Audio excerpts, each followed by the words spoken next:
Rolling. So, today's video, John, is entitled "And Some Days It Rains."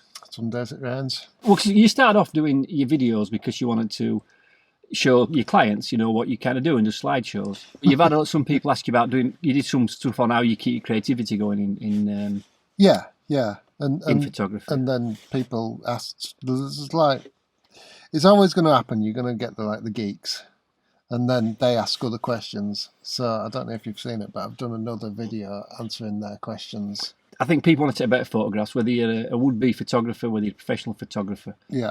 And I've been saying to you for some time, my opinion, for what it's worth, is that you've got a lot of value for Teaching. other photographers. So Yeah. the one thing I thought was interesting today is me and you were supposed to be meeting, well, about an hour ago actually, Yeah. to do a job. We're going to go do some photo shoot for a sports brand, won't we? Yeah, but Yeah. it's now the weather's toned it down, so we're sat in a car Yeah. in the middle of some mist in a Nowhere. place Middle near of nowhere. Wessenden Head, just so we can do this video without people staring Yeah. in the car and thinking we're crackers. I think clouds. So I want you to sort of go through your mindset of what you did up to this point to prepare for this shoot, because this shoot would have been it was a 4-hour shoot. It was Yeah. for some sports equipment, sports clothing, actually, wasn't it? Yeah. They sell wetsuits and Yeah. like stuff to the triathlon market. So you were going to take the photographs. Yeah. I was going to do a video of you in action Yeah. for But your also website, stuff and for also them as stuff well. for them. So I had this kind of thing in mind. So for a couple of days last week, certainly Friday and into Saturday, I was kind of preparing all my equipment. So Were you worried? no, I'm not. You're not? I'm comfortable with video now because I think interesting videos are about can you capture the story. Yeah. It's not about all having being worried about whether it looks perfect. If the story's strong enough. Yeah. But you weren't worried about actually being on a shoot No, with like no, clients and stuff. no, because and... the one thing I do know I can do well is organise things if I need to. So I was just there almost like a fly on the wall. Yeah. So what I wanted to is it's got cancelling with long and short, hasn't it? It's postponed. It got postponed. Postponed is So you the got word. postponed then. Yeah. The good So- old weather. So prior to it, there's a would-be photographer. You get the chance to do a shoot. It's regardless of what it is, but let's assume it's a sports shoot. So you're going to be outside. Yeah. I think that's the crucial thing with this particular kind of scenario. You're going to be outside, We're going to be outside. and weather happens. Weather How happens. did you prepare for the shoot? And then, what would you suggest people start thinking about when working in outside conditions? There's quite a lot of preparation, really. It's like you don't just rock up and just take some pictures. I wanted to speak to the main client because I was speaking like to the marketing person at first, and then we actually went over to do a recce at the location, and that helps so much because it just shows you like what you can do, because you can send someone a Google map. But that don't mean anything until you see it. And like, he showed me this location, and I was like, my mind just went, it was exploded. It was like, right, okay, there's so much stuff we can do there. And we had 2 locations, and they were just down the road from each other, using the same reservoir. But it gave us so much variety, So as soon as I see a location, I get the pictures in my mind, and then that's my worries over, because I know what's in my mind and I know what we have to create. The other thing I had to do as well is because I'm no triathlete. You're not, John. And no, I I've had seen it a well. bit of like driving a road Do you bike. reckon? Yeah. Yeah. You're not built for triathlons, mate. I'm not. No. So I don't know much about it. I've seen it on telly and that, but I'd sounded the client out, and I says, I'm not a triathlete. You know the sport better than I do. So I told him, he might need to help me with some ideas about what he wants to show. So I can do it like the photography side easy, but I'm not the expert. So I'd sounded him out, and then the other thing as well is I borrowed some magazines off him, some triathlete and like outdoor swimming magazines as well, just to give me an idea.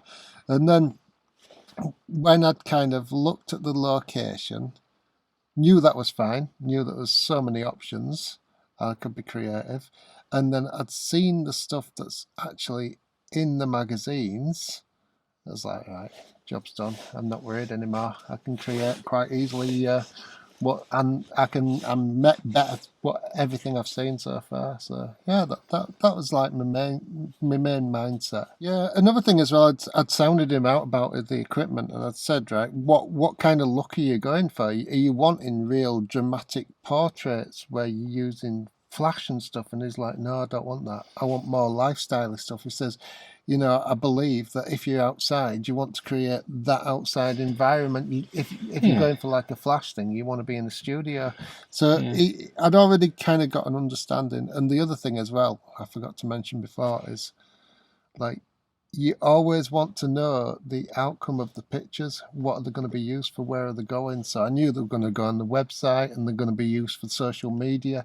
So I knew that instead of me setting up like kind of really dramatic shots using flash, and which takes a long time, that I preferred more pictures captured, like telling a story and things like lifestyle images that they can use for social media rather than the hero shots. Yeah, a lot of the pictures were going to be action orientated. Yeah. He wanted a lot of that, but he didn't want loads of like real like dramatic lighting. And sometimes when I'm working for a bigger client, I get into the mindset going, oh, I must use flash.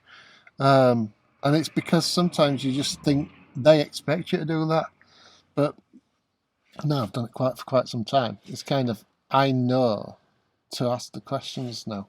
Before, like, I always say to people, and I've said it before, like on my blog and stuff, you'll know how nervous I am with a shoot, depending on the amount of kit I take. Okay. You know, I remember photographing a band, and the band I'd completely underjudged it, you know, like it was like someone who I knew who I used to work with says, oh, can you come photograph our band? I says, oh yeah, don't do that. And then I realised like the scale of the band, that they'd actually supported Metallica and stuff, and they have like thousands and thousands of fans. And it's like, all right, okay, whoops. Yeah.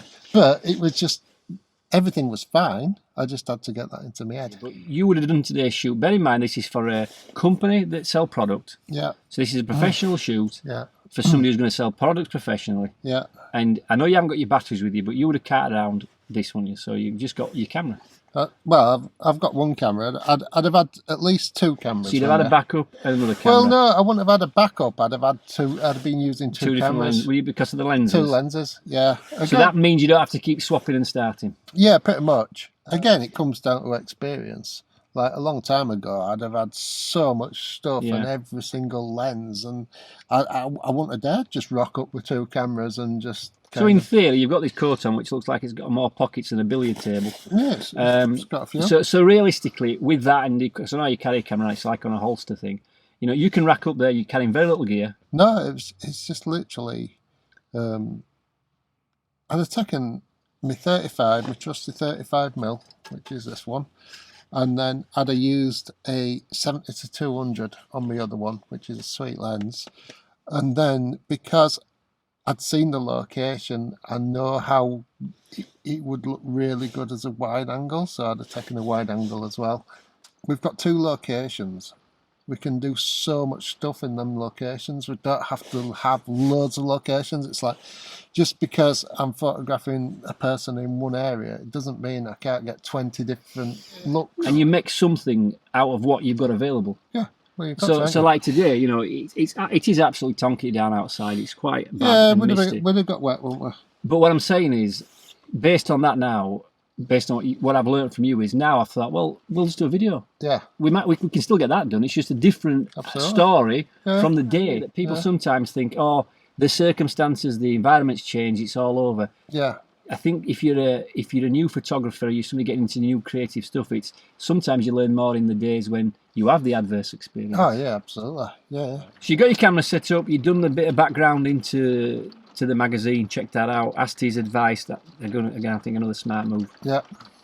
So then, when you approach these days, when do you start to get? Do you have any kind of pre-match nerves? Well, I always have nerves before any shoot because you know it shows you care.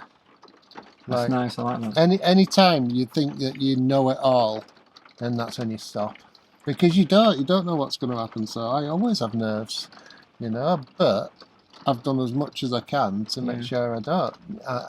And I'd spent the whole day yesterday charging cameras and stuff, and just knowing what was going on, clearing cards.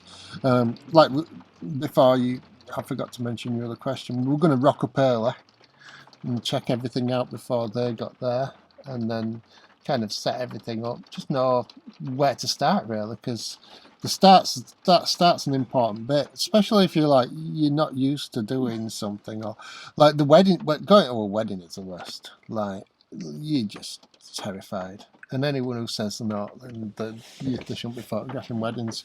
But yeah, it's just like you rock up, you just see what's happening. I always say, like, if my first picture's good, then it's going to be a good shoot. So I spend that time getting my first picture. And also, it's like, before I even take a picture, I want to get to know the model. I want to find out what they like doing. I want to understand a little bit about them. It's not me just getting out and going, oh, click, click, click, click, click. It's like, right, no, for us to make this work, we have to kind of have this rapport. Kind of, once you've got that and you've got this trust, then you can start going, right, run up this big hill. Because then they trust you. Since I've started being out more with you, because although this was the first, if you're classing it as a professional shoot, and I've been watching you do, yeah, I have been out photographing with you a few times now. The one thing you taught me was different angles. Yeah. So what does this look like from right down here? Yeah. Looking up. Yeah. You know, what does this look like looking down? If you think about it, if you're walking around and you check, like, what are you, 6'2" or something? So, yeah. So if you're walking around and like you're just taking everything at eye level, everything looks the same. You're bored. It's like, but if you go down, it's like, ooh, hey, up, this is looking interesting. If you're going up, ooh, look at this. Yeah. So anytime you can change your angle, kind of like to take away from the norm of what you usually see, things are going to happen, aren't they? Sometimes it's not so good, but sometimes it is, so it's worth trying, isn't it? So I just want to kind of wrap this up a little bit now into these points for the would-be photographers. And I think something we've said all along, whether you're racking up with a Canon 5D, Mark, whatever it is, rather battered. It's been well used. Yeah. It's been well used. It's my plumber's van, isn't it? Yeah. But so whether you're racking up with that, or whether you're trying to do something with an iPhone for something on Instagram, if it's a new situation, check out what you're photographing. Yeah. Will we agree on that? Yeah. Prepare ahead, make sure your equipment's working and you've got it fully charged. Yeah. Whether it's a camera or a phone, you don't run out of juice. No, you don't need that excuse, do you? Excuse. Get your first picture in. I like that. Get your first one. That's your benchmark. Yeah. If you get a good picture, that's your benchmark. It's like, right, it's started now. We've got summer. Right, now we can push a little bit more. The other point as well is to know the outcome of your pictures. Yeah. Know where they're going to go. Yeah, how big they're going to be, and if they're going to be landscape, if they're going to be portrait, if they're going to be social media, if they're for a website, if they're for a billboard, if they're like for a magazine. So it's always have the outcome in mind. So that's some interesting tips there for would-be photographers from the master. The master, that's me, isn't it? Master John Steele. So as good as that. So, and like I say, some days you'll take good photographs, some days not so good, and then some days, John, it'll rain. I'd have taken good pictures in this. I'd have just got wet, so models. But I think this weather would have been perfect for like a shoot like that. So I'm going to put this together. This is for you on your website. So he's not good at doing this. I am. Not the video. He's like that. But so now, if there's anybody wants any more information, I'm sure John's happy to answer any questions. Anybody that's interested in having a photo shoot or talking about doing something a bit like this, an outdoors photo shoot with something for your company, personal branding, he's your man. JohnSteelePhotography.com. That's the one. Check him out on there. So any questions from would-be photographers or would-be potential clients for John, get in touch with him. So there you go. Been emotional.